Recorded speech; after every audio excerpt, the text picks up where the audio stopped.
Hi, good morning everyone! So this is Kuy, your friendly kapitbahay. Magandang umaga po sa inyong lahat. So nandito tayo sa BGC. Time check, 10:30 in the morning. So pag-usapan naman po natin kung magkano ba ang kinikita ng isang Grab operator. Magkano ba? So kung nagpaplano ka na maging operator, maglabas ng sasakyan, magpalabas ng sasakyan, maghanap ng driver. So itong video na to para sa ito. At kung ikaw naman ay isang operator na meron ka ng driver, nalilitan ka sa kita, so pag-usapan natin yan para sa itong video na to. Diyan ka lang.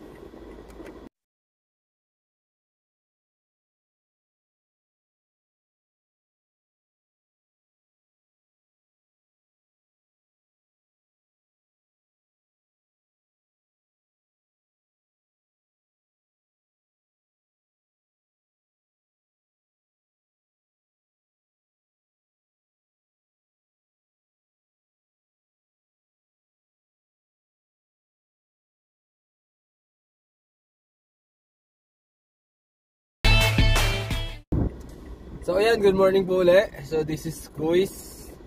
No, so nasa biyahe tayo ngayon. Full-time Grab driver muna ulit tayo. No? So mag-usapan natin, ano ba kinikita ng isang Grab operator? Kasi madami nagtatanong sa akin, no, dito sa YouTube channel natin, nagko-comment, may message natin sa sa Facebook page. Ganun lang daw ba talaga yung kita? So, bibigyan ko kayo ng idea magkano ba ang kinikita ng isang Grab operator. Pero bago ko sabihin yon, wait lang, lalagok muna ako. Pampagising, no? So, medyo wala tayong ganong pasahero nitong mga nakaraan. Matums. So, eto na ang computation. Papakita ko po sa inyo. Yan, guys. Oh, ito na, sa calculator na tayo, guys. Bibigyan ko kayo ng idea, no? This is an idea. Hindi ito yung talagang iba-iba kasi ang boundary ng driver sa kanilang mga operator at iba-iba din ng sasakyan.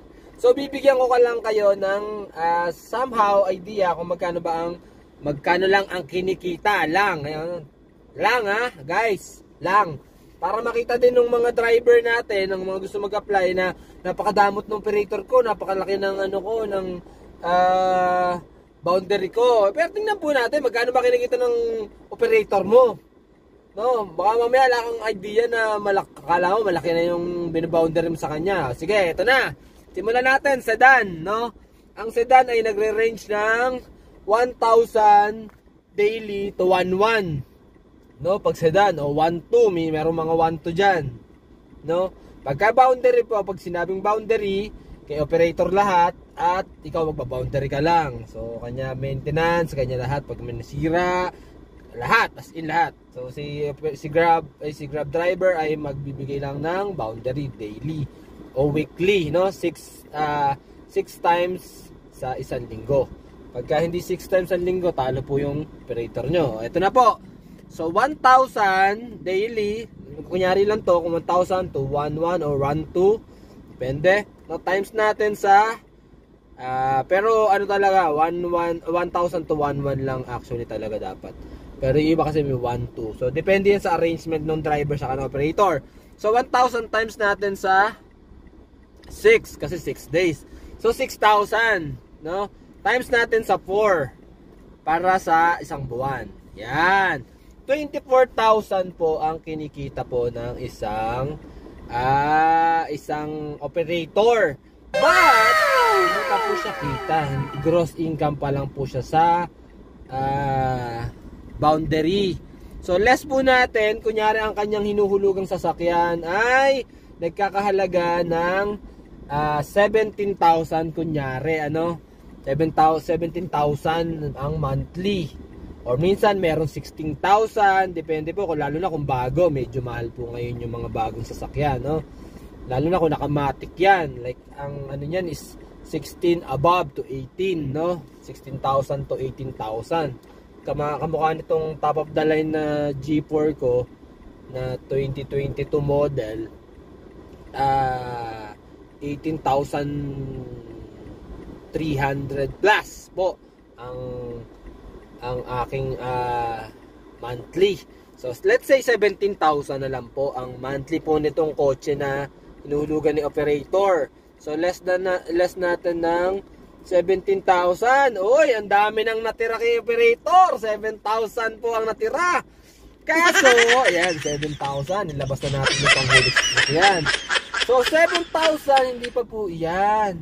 Maglalabas na po tayo ng maintenance dyan. Anong maintenance? Change operator. Ay, change oil.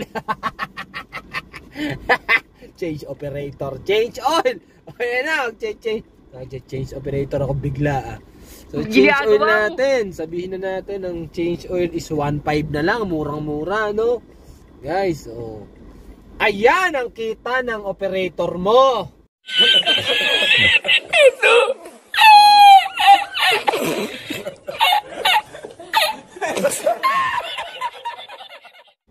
Na sinasabi mong masyadong mautak sa ano, 'di ba? Sa isang buwan, ang kita na malinis ng operator mo is 5.5 net income. Masisiraan pa, mapupuntihan pa ng ilaw, no? Mapaplatan pa. Ay nako, palit baterya pa. Ay nako. So ayan ang idea sa sedan. Diba? Bato tayo sa sa 7-seater. Kunyari ang boundary mo sa 7-seater is 1.3. Sabihin natin 1.3, 1.4, 1.5. 7-seater, mataas na yun, no? Ano lang to, boundary to hindi to boundary ulo guys 1.3 times natin sa 6 days, times natin sa 4. Yan, 31,000. Ang laki ng kita ni operator. No, kasi hindi kita. Okay, less natin ang monthly. Kunyari ang monthly is 23,000, no? Mostly kasi ganyan ang 8,000 ang natira. And then less natin ang sabihin natin, 2 na lang. 2 na lang ang change oil. Okay, yan ang malinis na kita ng isang operator. 6,000 guys, no?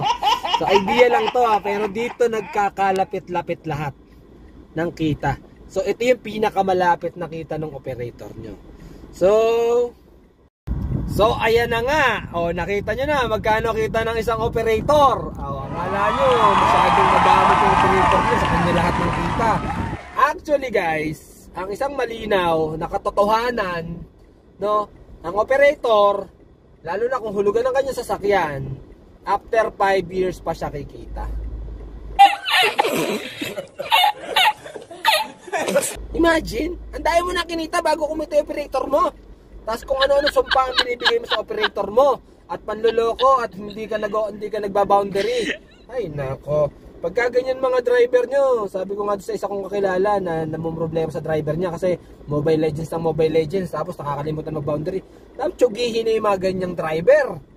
No, hindi responsible yan. Yung nagpuyat ng Mobile Legends nung gabi, di nakabiyahe, bumiyahe ng konti, tapos yung kinita hindi binigay sa operator. Ginamit mag-isa. Akala niyo naman, namumuhunan din po yung mga operator. Gusto, may pamilya din yan. Gusto nang kumita niyan kahit papano. No, so sana ibalik din natin yung para sa kanila. No, sa mga operator. Buti na lang yung nakuha namin na isang driver nung nakaraan. Sa isang G4 na GLX. Matino, no, shout out kay George. Sabi ay George. Si George, palangiti lang. Pero masipag. No, asa yun na nga yung sasakyan.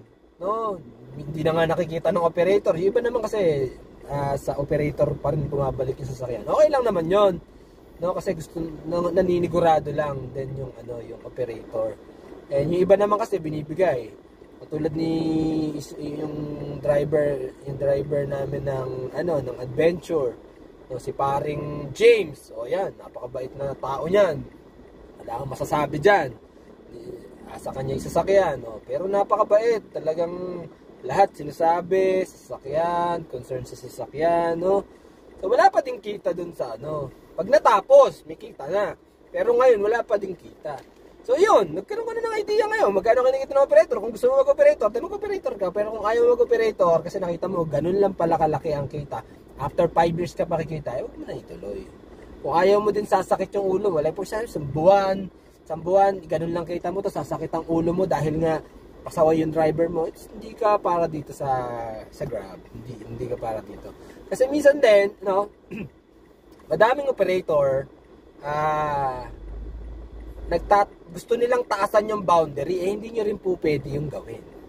No, kasi nga po, mahirap din bumiyahe, at intindihin nyo din po na hindi po pwedeng ganun din kataas ang boundary, kasi gusto nyo din kumita, kasi dahil nga nakita nyo, ganun lang ang kita.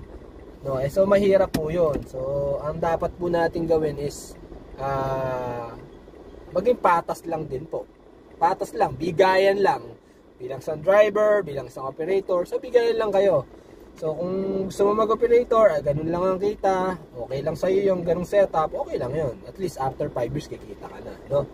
But kung hindi pa, hindi mo kaya yung ganun, nasasakit ulo mo, may stress ka, so wag mo na rin ituloy para hindi ka na din ma-stress. So at least ngayon, nabigyan ko kayo ng idea magkano ba ang kinikita ng isang operator. No guys? So yun lang. So kung di ka pa nakasubscribe sa aking channel, please click subscribe and click the bell button para ma-notify ka sa mga susunod na video. So cheers! Kape muna tayo. Bye guys!